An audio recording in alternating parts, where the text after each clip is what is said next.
Saudara-saudari, marilah kita mendengarkan renungan dengan judul Menjadi Pelayan yang berdasarkan pada Injil Matius bab 23 ayat 11 dan 12.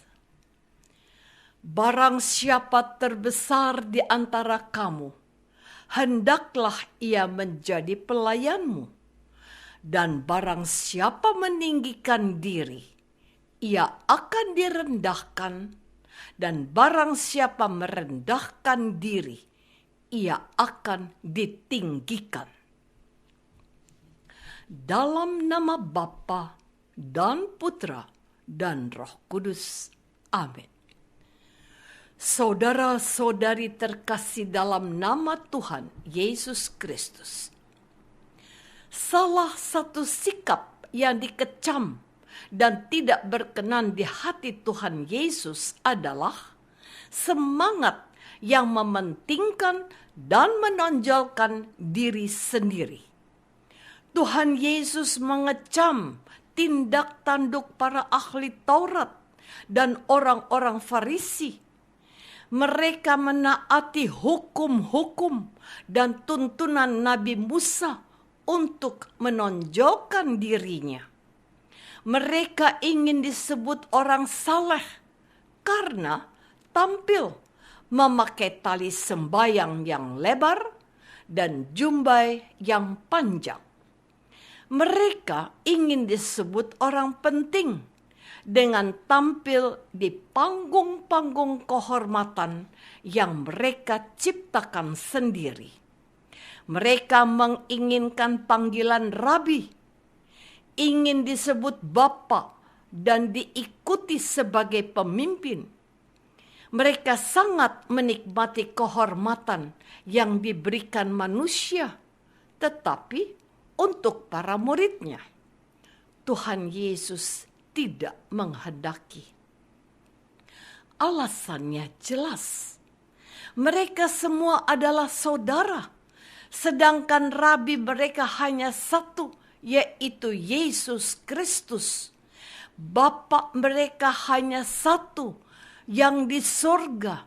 Pemimpin mereka hanya satu, yaitu Mesias. Hal yang harus menjadi perhatian para pengikutnya adalah tidak berusaha menjadi yang terbesar, terhormat, dan dikagumi manusia, melainkan oleh Allah. Satu-satunya cara untuk mendapatkan kehormatan dan pujian dan penonjolan diri adalah dengan menjadi pelayan, baik pelayan untuk Tuhan maupun untuk sesama. Saudara-saudari terkasih, perlu disadarkan dan perlu diresapkan bahwa menjadi pelayan itu merupakan suatu keniscayaan. Tidak ada seseorang pun di dunia ini yang tidak membutuhkan pelayanan di antara sesamanya. Juga tidak mungkin seseorang dapat berusaha menghindari untuk berguna bagi sesamanya. Namun, kecenderungan yang diperlihatkan oleh ahli-ahli Taurat dan orang-orang Farisi itu masih saja terjadi di antara kita. Banyak orang yang masih mau menonjolkan dan mementingkan dirinya sendiri. Banyak orang ingin menjadi orang penting, tapi mengabaikan faktor menjadi orang baik di hadapan sesamanya manusia. Padahal adagium ini masih perlu direnungkan. Adalah baik menjadi orang penting, namun jauh lebih penting menjadi orang baik. Sementara di hadapan Tuhan, yang dibutuhkan adalah memiliki rasa ketergantungan yang total pada penyelenggaraannya. Manusia yang mengandalkan kebisaan dan kehebatannya sendiri dan tidak melibatkan Allah dalam hidupnya, ujungnya jelas: kegagalan, penyesalan, dan kebinasaan. Saudara-saudari terkasih, pada masa Prapaskah ini, gereja mendidik dan melatih kita dengan pantang dan puasa, diikuti dengan membangun sikap peduli dan amal kasih, menjauhkan diri dari sikap ego, serta membangun sikap pertobatan untuk berdamai dengan Tuhan dan dengan sesama kita. Pada hari ini, kita diingatkan akan aspek kepedulian dan amal kasih untuk meraih mahkota pujian dan kehormatan yang dijanjikan Allah. Caranya adalah bersikap rendah hati dan berusaha menjadi pelayan yang baik. Tuhan Yesus bersabda, "Barang siapa terbesar di antara kamu, hendaklah ia menjadi pelayanmu. Dan barang siapa meninggikan diri, ia akan direndahkan. Dan barang siapa merendahkan diri, ia akan ditinggikan." Maka dari itu, hari-hari ini perlulah membangun sikap rendah hati dan sikap siap untuk melayani, terutama mereka yang kecil, miskin, tersingkir, dan berkebutuhan khusus. Kepada mereka yang kecil tidak dihitung dan biasanya diabaikan. Kita perlu memberikan perhatian khusus kepada mereka yang miskin harta, ilmu, pengetahuan hidup rohani. Kita dipanggil untuk membagikan milik dan kebisaan kita kepada mereka yang tersingkir karena status yang dicapkan untuk mereka, entah sebagai narapidana, pengguna narkoba, yang disebut orang jahat.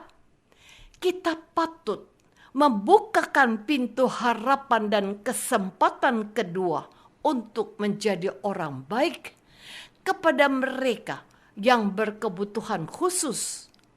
Janganlah kita menyepelekan, merangkul, dan membantu mereka untuk menerima dirinya dan merasa diterima dalam persekutuan umat beriman.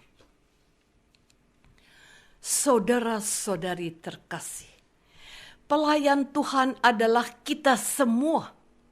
Hamba Tuhan adalah setiap orang yang sudah dibaptis dan percaya pada Tuhan.